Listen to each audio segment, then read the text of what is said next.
beyond pleasure into sensation. Huxley. Welcome to Charlie's Adventures with Huxley, a radically designed, sensation-led pleasure toy company that brings you a fictional tale of lust every week. Follow along as Charlie explores herself and our Huxley toys. Alex simply stood, moving away from Charlie and leaving her standing in the middle of the room.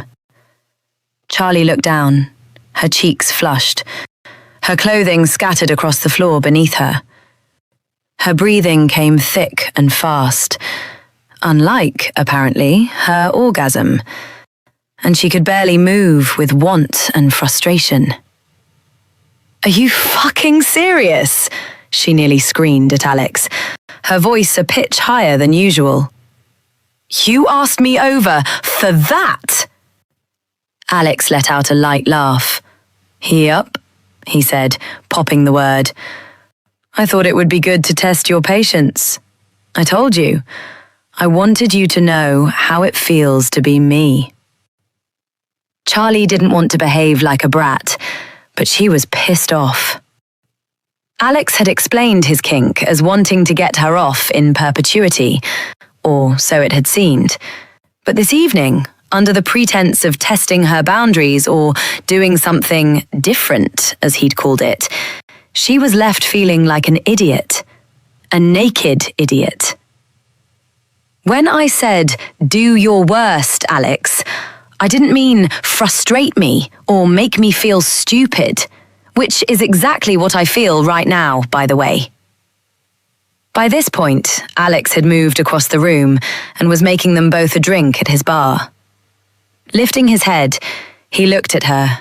A flash of a frown creased his beautiful face before it was instantly erased. "Christ, Charlie," he said. "I didn't mean to make you feel stupid. I just wanted you to understand that when I don't come with you, it's not that I don't want to. It's that I get off on the frustration. It's an intense, delayed pleasure. I thought this would make you feel even more wanted." "Well, you thought wrong," Charlie huffed. "I know I sound ridiculous, but I just feel confused and annoyed. Intimacy with you is spectacular, Alex, like mind-fucking-blowing. And I'm loving exploring myself, my wants and my needs. But I'm also a grown-ass woman who's involved in a game with a man who seems to be in charge of all the rules." Reaching down, Charlie gathered her clothes and began to dress. "And to be honest, Alex, if that's the edge, you walking off to make yourself a fucking tea or whatever, I'm not sure I want it." And with that, Charlie pulled on her boots and walked out of his flat.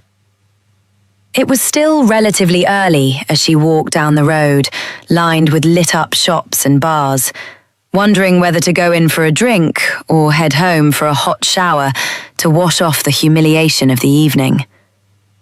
Looking at her phone, she saw a couple of messages from Amy, as well as one from Matt that he'd sent about 20 minutes ago. "Hi, Charlie. I know this is last minute, and I'm sure a popular girl like you has lots of plans. No judgment if that means sitting on the sofa all evening watching Netflix.